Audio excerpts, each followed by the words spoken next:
Hello, family. My name is Chris. I am your home gamer dad, and today let's talk about Disney's The Haunted Mansion, Call of the Spirits from Funko Games.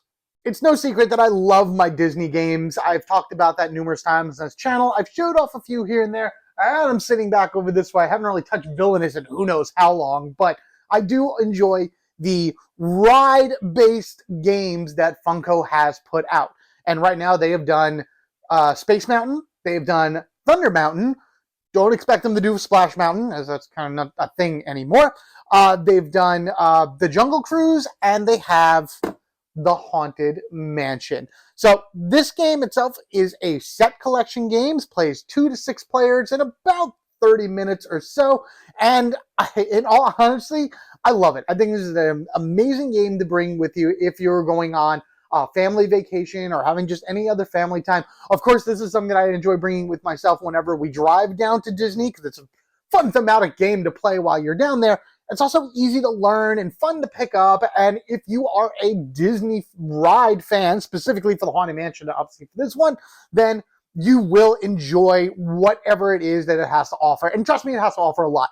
Whether it just be a random play of the game to just see how many points you can get, beating your opponents, because that's the idea behind it, is collect sets of ghosts in order to be able to earn the most points, or just to have fun flipping through the cards, seeing who's there, because each one of the cards is unique, as is the ghosts are in the Haunted Mansion.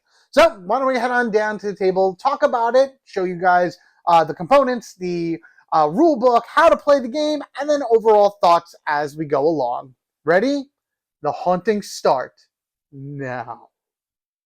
Welcome, foolish mortals, to the Haunted Mansion, where 999 spooks and spirits roam the halls.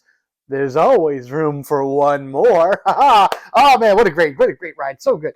There's a lot of fun Easter eggs and everything sprinkled about, not only here, but in other areas, but I save that till later. What you see here are the components for the game, everything that it comes with.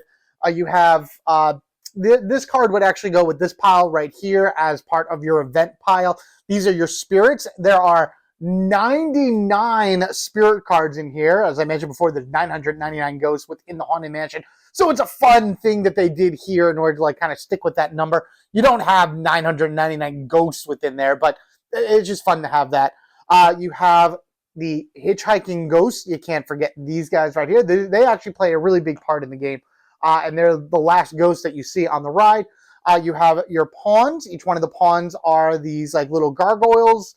You got yellow, red, purple, green, gray, and blue for 1 to 6 players. And you have your duel boards over here, which you use in order to take two ghosts from other players. And the floating candelabra, which is your first player marker. Fun little mechanic about the game is that this right here is the endless hallway. And as part of your turn, and I'll explain what the actions are later on, you can actually rotate this around, spinning it around an indefinite amount of times as you want, in order to make yourself get to different rooms and help you around the mansion a little better. But let's move these guys to the side. I'm just going to put them on their corresponding colors, and we will take a look at the rule book. Quite frankly, it's pretty simple. There's literally less than 10 pages here, which is nice, and you can't go wrong with the art. Ages 8 and up, 2 to 6 players, 30 minutes, as we know. Opening it up this way gives you a good layout over what the cards do, like their various iconography, and what you want to look at in order to figure out how you want to match your sets together. Layout of the Haunted Mansion board. You have the crypt, the ballroom, the dining room, the attic, the graveyard, and the mausoleum. Setup right here, 9 easy steps in order to get things started. In fact, what you see or saw before was most of the setup already. What you want to do in order to have more points than your opponents, but you got to watch out for these haunt cards, which are what the hitchhiking ghost. They're the ones that give you those haunt cards as you move around the Haunted Mansion themselves. I like that it is a fun little standee for them for sure. Again, this is very easy. You got 2 things that happen. The event phase, which you draw a card and you put down ghosts. Ghosts materialize within the Haunted Mansion. And then after all that, your players take their actions. You have 3 actions per player per turn, and you just kind of go down the line. Everybody takes their actions, and then you just restart the phases over again. So event phase happens, then action phase happens where everybody takes their turn. Once that's done, you just go back to the beginning. Should you happen to hit the final round event card, which is going to be near the bottom of the deck, and I'll show you how to set all that up in a moment.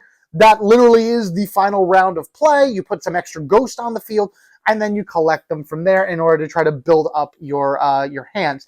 Scoring at the end of the game is also very unique because I mentioned those haunt cards. Whoever has the highest total haunt, and if it's a tie, everyone with the highest total haunt actually loses a category of ghost that's their highest category. So the most cards you have of a particular category.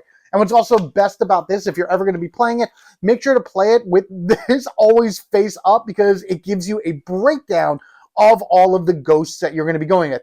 Music ghost, painting and artifact ghost, dancing ghost, tea party ghost, grinning ghosts, ballroom ghosts, and groom ghosts. And then, of course, the special ghosts that will appear as well. Can't forget the stretching portraits. They're technically not ghosts, but they're a time. They're a thing that you got to remember. And then, of course, the special ghosts that you will come across through it as well. Lots of representation here for the different spirits within the mansion, and a lot of just pop-up Easter eggs and everything that, if you're a fan like I am, you'll love to see. The game says that it takes 30 minutes to play. That would be actual gameplay for it after everything is all ready to go. Give yourself about an additional 15 minutes or so for not only starting a setup, but also scoring out your ghosts at the end of the game, which to me is always the most fun. I like seeing, like, after collecting all those cards and everything and like kind of matching them together, what was my final score and also how did my opponent do. Now there is a dueling aspect to this game where you can fight another opponent in order to take ghosts from them. I'm not a big fan of that, but it is something for the game. So let's jump on in and we can actually learn how to set this up properly. Get ready to enter the Haunted Mansion. This is the opposite side of the board. Look how awesome this looks. Oh my goodness. And I believe this looks different depending on what version of the game you have, but I'll talk about that later once we finish. So flipping this on over to its correct side, again, we are able to see all the different rooms to the Haunted Mansion. The endless hallway is a separate piece. You're going to grab that, put that right in the middle. You're going to want to make sure that the black lines are lined up for each one of the rooms. They are perfectly spaced this way. Whenever a player pawn is anywhere in the endless hallway, they're considered. So let's just take this, for example. This yellow one right here is considered within the mausoleum. You'll never actually walk into it. The idea, I think, is you're standing here and you're trying to coax ghosts over to you, but this is considered in this room. The seance room, which is the middle, is like one big room right here that's connected to every single one of these rooms as well. We are going to set up for a 3-player game. First thing you'll want to do is make sure that you have all of your cards, the 99 ghost cards, all nice and shuffled up. And then you're going to take your event cards. Make sure you have your final round card set to the side. You'll shuffle these cards together and you're going to remove a number of cards from this deck equal to your player count. So we're going to take 1, 2, 3 away. Just gives a little more variability to the game because as you go back and play it, those will be shuffled in. Sometimes they will, sometimes they won't, think along that way. You're then going to take the bottom 3 cards and you're going to take your final round card as well, shuffle those in, and this will mean that the game could end at any time within the final 4 rounds of play. Slap that back on here. You're going to have the ghost within reach, you're going to have the event cards within reach, and you're going to have these teeny tiny little itsy bitsy haunt cards in reach as well. There's a lot. I think there's like 125 of these or something like that. A bunch of these cards in here, and those cards have numbers on them that range from 1 to 3. Again, that's going to be important at the end of the game because whoever is most haunted is going to lose a lot of their ghosts. The betting dials you'll leave over to the side, and everybody is going to start in the middle. We'll put yellow, red, and silver in the middle. Each person will have a reference card.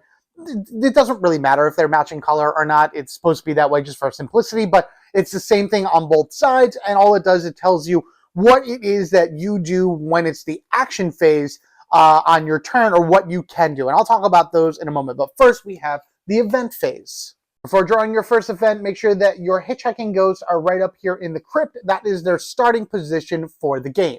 Now then, as far as event cards go, you're just going to draw the top card and you're going to follow it top to bottom. The first thing that it does is it tells you what direction of the board that the hitchhiking ghosts are going to move, whether it be clockwise or counterclockwise, and how many spaces they're going to move. This is going to be a little bit more important in later rounds, but for right now in this first one, they're just going to move. Next, after that, you're going to place ghosts around the field, and then you're going to read out whatever the specialty is for that round. If you end your turn in the endless hallway, you may immediately move to the seance room. So that is a special rule that will only happen for this round. Once the round is over, that effect is no longer applied. I'm just going to move that right here for right now. So the ghosts are going to move in a clockwise fashion. They're going to move 3 rooms, 1, 2, 3. If a player was in the room as they passed, they would take 1 haunt card from the haunt stack.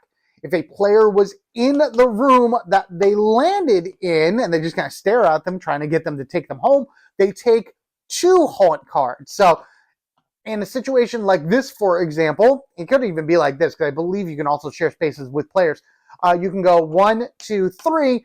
They would take 1, they would take 1, and they would take 2. But if you were over here and then the ghost move, 1, 2, 3, yellow player would not end up taking anything. But again, red would take 2 haunt cards and silver would take 1. Now what we're going to do is we're going to draw cards from the ghost deck, and we're going to place out ghosts equal to the number of players plus 3. So in this case, 6 ghosts are going to go out. In the room where the hitchhiking ghosts land, you're going to take the first 2 of those 6, or first 2 of however many you have, and place them there.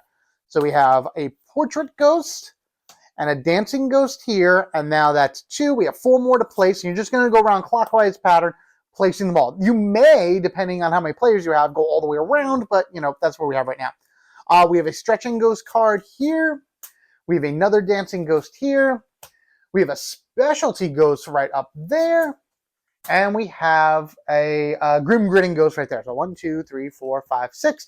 There you go. Those are the ghosts that have materialized for the round. You're going to give one of the players the candelabra in order to designate them as first player. We'll start with silver just because I'm going to say that's the case. And starting with them, they will take 3 actions. And then the next person in clockwise sitting around the table takes 3 actions. And then the next person after that takes 3 actions. What are the actions, you may ask? First and foremost is move. You use an action to move to an adjacent room. When you are in the middle, every room is adjacent, so you can jump to any one of these rooms for 1 action. Or if you're in the endless hallway, you can move to any adjacent spot for 1 action. So silver right here could jump to this spot, and then in a future move could go here, or even back to the seance room. It's just each move counts as an action. Rotate. When you are sitting in the endless hallway, you can probably even do it when you're in the seance room, but there's no point to that. You can choose to rotate as many spaces as you want for a single action. And what makes that fun is that if, say, silver's here, we got yellow there and red right there. Oh, silver wants to get down here but doesn't want to use 2 actions. So they'll just use 1 action to rotate. They are now down here, and that has now affected the other 2 players. So watching this spin around and do all kinds of crazy things, you can get some pretty wild times with this, sending people off to all these different rooms that they don't want to be in. Next is collect. 1 action collects 1 ghost card. Now, ideally, if he started here, he could use 2 actions to collect both of these cards. The thing you got to remember is that if you take a ghost card from a room with the hitchhiking ghost, because here they are in here, for every card you take, you have to take a haunt card. So if Silver decided to take this portrait ghost right here, he would then also have to take a haunt card from the pile. And that, of course, just keeps adding up over and over the more you take. The better move for him probably would have been, if everyone started here, is 1 action right there. Always a good time to take the specialty ghost, especially if you see whatever it is that they're looking for. In this case, the headless ghost right here is looking for a portrait ghost, which is back over this way. Take them and then, start building out your collection that way.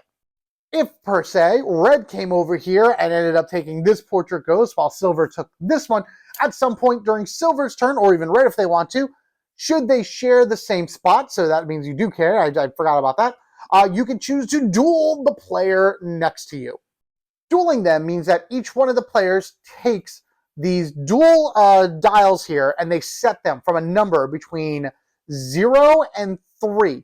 This indicates how many haunt cards you're willing to take in order to take the ghost.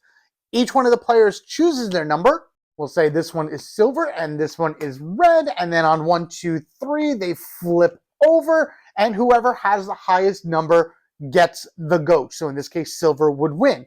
Should, however, red decide, I don't want to lose my ghost, they can go up to 3 as well. And any ties go to whoever was challenged. So the ghost actually does not leave red's ownership in this case because they tied the game. Regardless of all that, no matter what happens in terms of the result of where the ghosts go, everybody is going to draw the amount of haunt cards that they chose up here, no matter what. So regardless if silver wins or not, which they wouldn't in this case, they're drawing 3 cards, but so is red in order to make sure that they keep the ghost for themselves. And finally, if you are in the seance room, you can also discard, which means that you can take any one of your haunt cards, you get to choose, by the way, and discard it back to the pile of other haunt cards. Dueling and discarding can only happen once per turn, so you got to choose when you want to do that.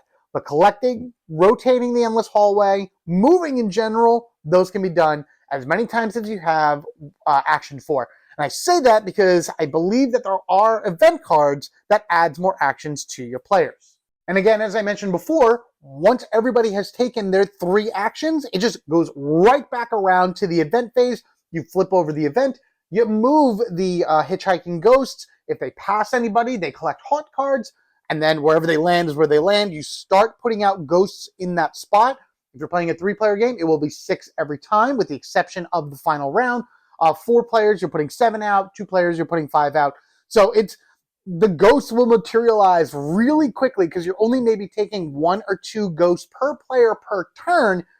You just have to be careful when you're playing because if too many ghosts get into one area, it's just going to start covering things over and everything. It doesn't matter if they cover each other over. It does look a little messy at points because some rooms are bigger than others.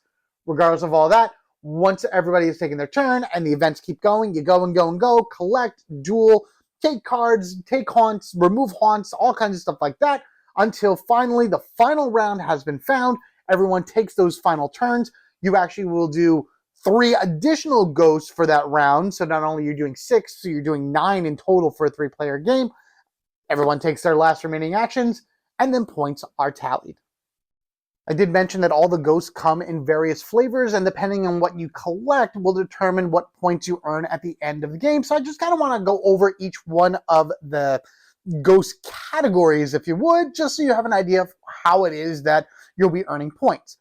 First, let's start up here with the ballroom ghosts. They are always going to be worth 4 points.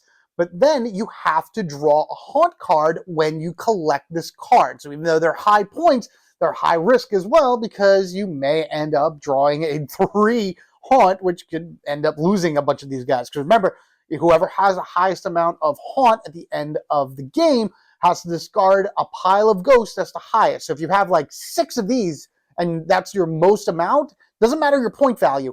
It's whatever your most amount of ghosts are. If it's a tie, that's the point value. So if you have like 4 of these and 4 of something else, if these score more points, then you would get rid of those. Next, we have the painting and artifact ghost. This is your ghost host, by the way. Notice a little noose around his neck. If you know, you know from the ride. If you have just 1 of these within your collection, they are worth 3 points. If you have 2, it's worth no points. This is collectively, by the way. This is each one of them are worth 4 points. This is a collective score. So 1 is worth 3. 2 gets you 0 points for the paintings. And if you have 3, then that is 12 points.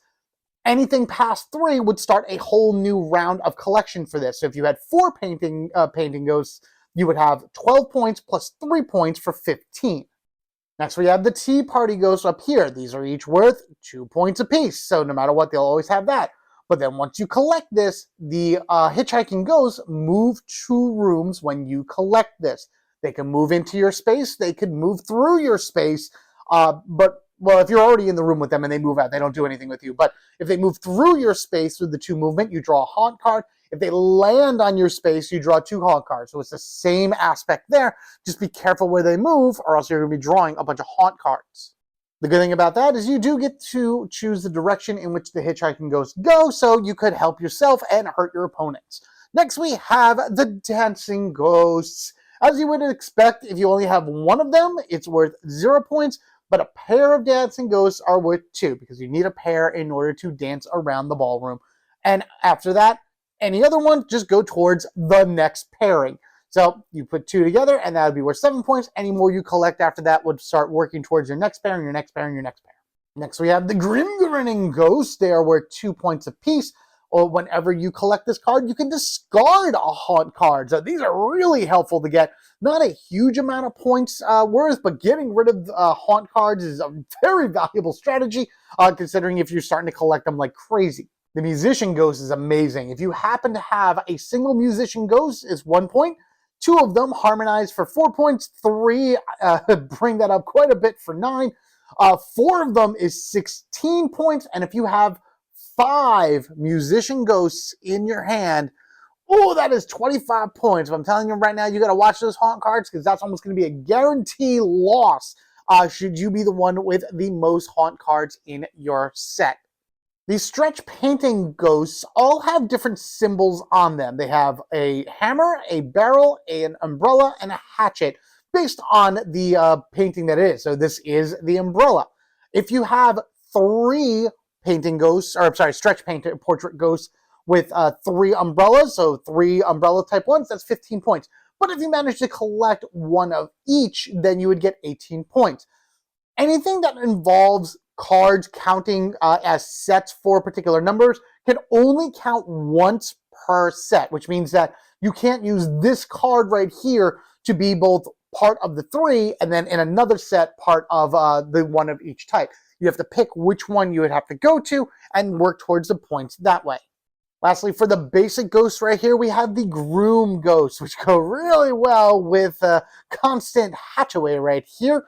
The groom ghost, indicated by the hat symbol, always will give you 1 point. Draw a card from the ghost deck when you collect this. So they're able to pull ghosts from the ghost deck directly, the big stack, into your pile.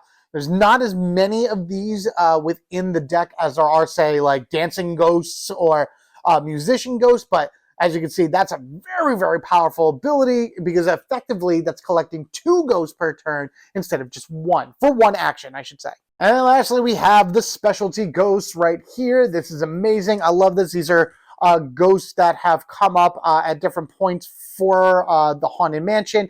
You may recognize them as you go along. Of course, Constance Hatchaway, the bride, she will give you 2 points plus 2 points for each one of her husbands that you have in her hand. That would be the groom ghosts.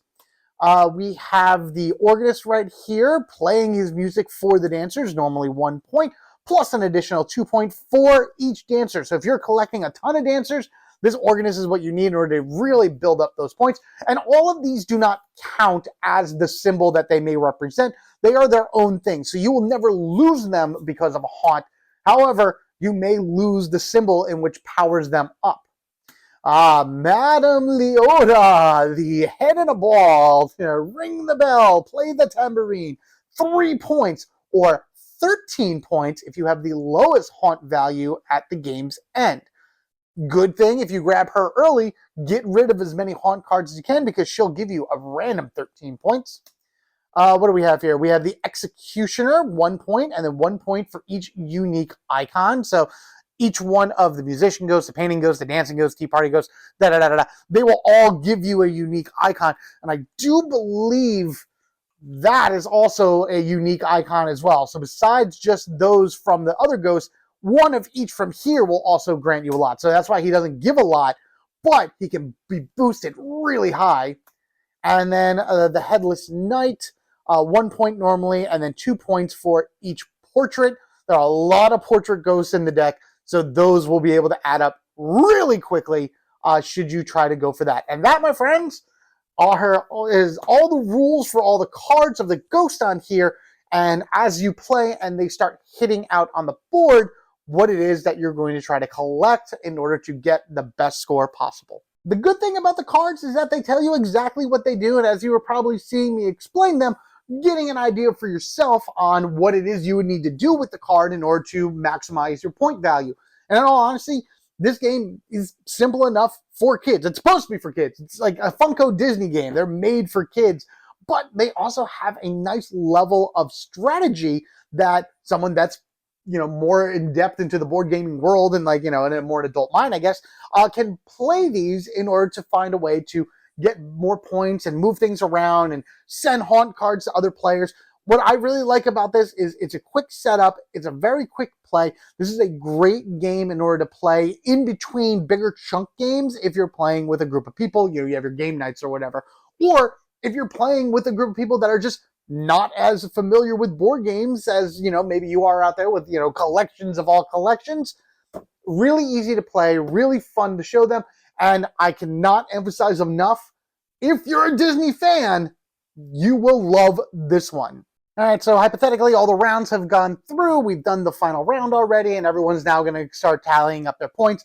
Pretty sure that you're going to have more cards than this for each one, but just for the sake of it, we're going to go ahead and just see where everybody stands. So for the silver one, he managed to get the Executioner, which is 1 point plus 1 point for each unique icon. And he has 1, 2, 3, 4 unique icons. So 5 points, 9 points, 10 points. He does get 15 points for the 3 umbrellas. So that's 25 points. But with 2 portrait ghosts, that's a 0. So he is at 25 points. And I'm most likely going to forget this as I go along, but, we'll all bear with me. Our red player over here got lucky to get 18 points for these 4 unique icon portrait ghosts, or stretching room ghosts. So it's 18 points. 4 cards, but it's 18 points. He got 4 from this, so he is at 22, 23, 24, 25, 26, 27, 28, 29 for right now. However, he may be 39 depending on if he has the lowest haunt score. And with only 2 in hand, that might be the case. All right, so we got 25 and 29, and then our yellow player over here found the Contessa Hatchaway. So she is worth 4 points because we only have found one of her husbands. Somebody else took him, probably lost in a duel. So 4 points, 5 points. As far as our dancers go, this one dancer is going to earn us 0 because they do not have a partner, unfortunately. But then we have 2 here for an additional 7 points, so that's 12 points. Plus 4 is 16, 18. And we have 2 of our musician ghosts over here for 4 points, so that is 22. So right now the score stands at 25, 29, 22 points. As you see, this is almost kind of like a random draw out from the deck. I kind of had a little bit of placement, but regardless of anything, that's still pretty close for all of the points.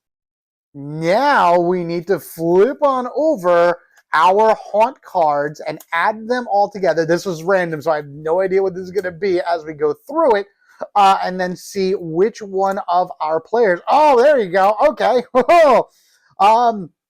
Yeah, so our poor yellow player was haunted beyond all belief with a haunt score of 9. Our red player has 4. Our silver player also has 4. So now we're going to go over here. Unfortunately, the yellow had the least amount of points regardless of anything, but now you see how many of each card they have that share the same type of card, and that would be all of these dancers. So they would all be discarded. I believe with the haunt cards, if red had the highest amount, they would have to get rid of all of their portrait ghosts because they may not share the same symbol, but they are the same type of ghosts, the stretching portrait ghosts. But you guys let me know down below what you think of that and everything, if that's the case. But there you have it. That's red won regardless of anything. Even though they tied, you have the lowest haunt. So I would say that Leota still triggers. So that immediately gives them another 10 points. So they have now taken the win with spades. But that is an example of how the final round would go. Then you would just clean up everything, shuffle it all back into the piles, and reset for another game. So the things I've already talked about, the things I love about this game, just how simple it is, how quick it is to play up. I also love all of the art. The art in this game is phenomenal with all of the different ghosts that you're going to come around. I think there are a few repeats. I mean, obviously the portraits are going to repeat as you go through because there's really nothing too different from them. But you do get all 4 portraits throughout the course of it anyway, which is awesome. The unique ghosts, it's a fun, whimsical art style that is both spooky and at the same time fun to look at. Like even like the grinning ghosts and everything, they're just so happy being ugly. Other things I like, the board itself is done very well. The only thing I don't like is, as I mentioned before, as I'm trying to pick up cards and not go crazy, is when you start getting a lot of cards on the field, you may have rounds where you want to pick up only one card, get to the center in order to dump one of your haunt cards. So then you're only picking up one card, maybe someone else is only picking up one card, and all of a sudden it's card. Oh, another one. Oh, 2 go here. 1, 2, 1, 2. Just keep going. 1, 2. Like, as you can see, I've just started dumping that out right there, and things are already starting to get a little crowded. The corner rooms are definitely much bigger to hold these, so you can see better on what cards are in each room, but the middle rooms right here, sometimes they get hard to see. And if you get, I've had games where I've had like 6 cards in the crypt, and that made it really tough to like flip through and figure out what card is there, because sometimes they may lean on over, and you'll be here, oh, I want that card. No, it's technically in the crypt, so you are not able to take it. So that's minor. That is a minor complaint about the game completely, and it really doesn't happen very, very often. My one thing that I really do not like are these haunt cards. They are tiny. They are so small. They are obnoxious to get around, to get out of the box. They fall on over. You lose them all the time. There's a ton of them, which I guess if you lose them, it doesn't really matter. I just wish these were bigger. I wish there was just something else other than these cards that represented that mechanic for the game.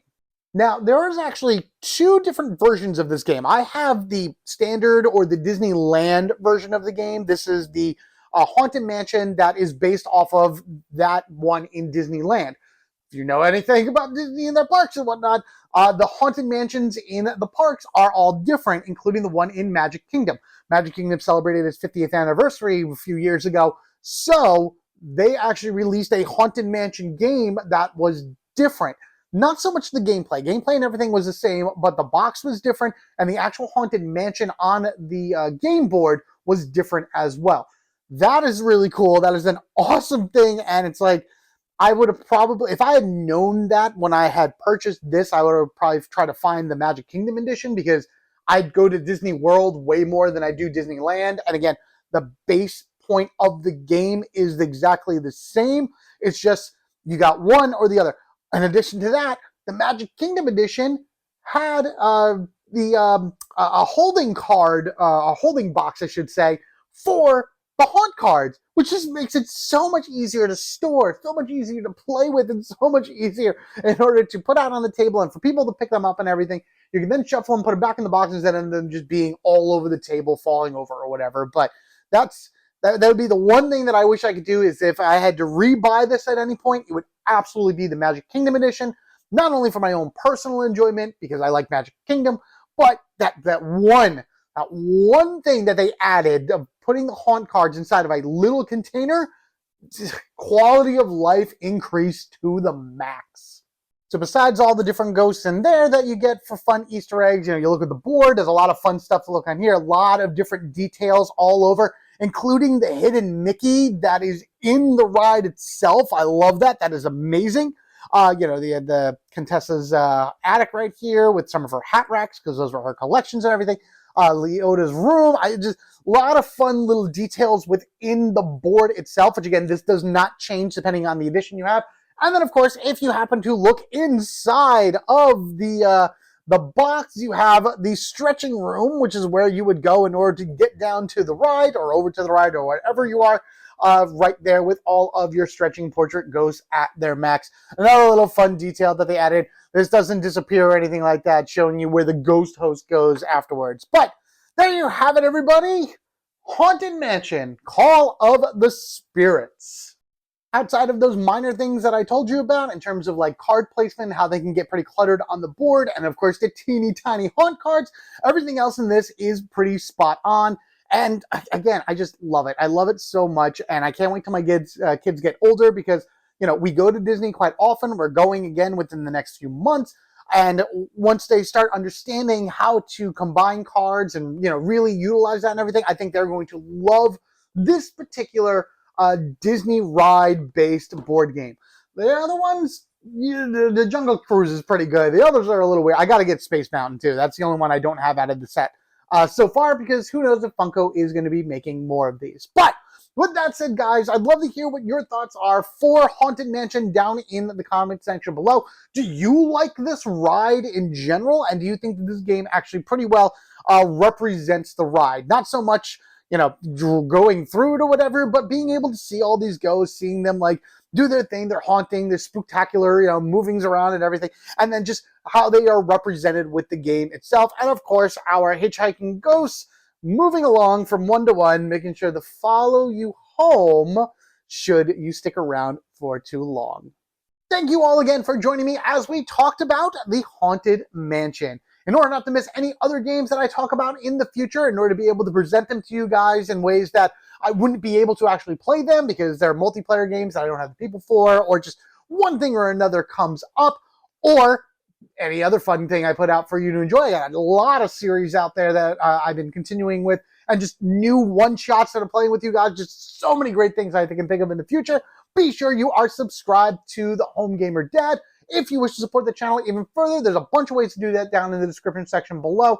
There are Amazon affiliate links down there as well for not only the standard Disneyland edition, but the Disney World Magic Kingdom edition as well. Did not know that that was even available outside of there, but hey, I believe it's through the Funko Games Amazon page, so you know that all of that is legit and great. And using those affiliate links go a long way to helping the channel grow. Really, really, they do.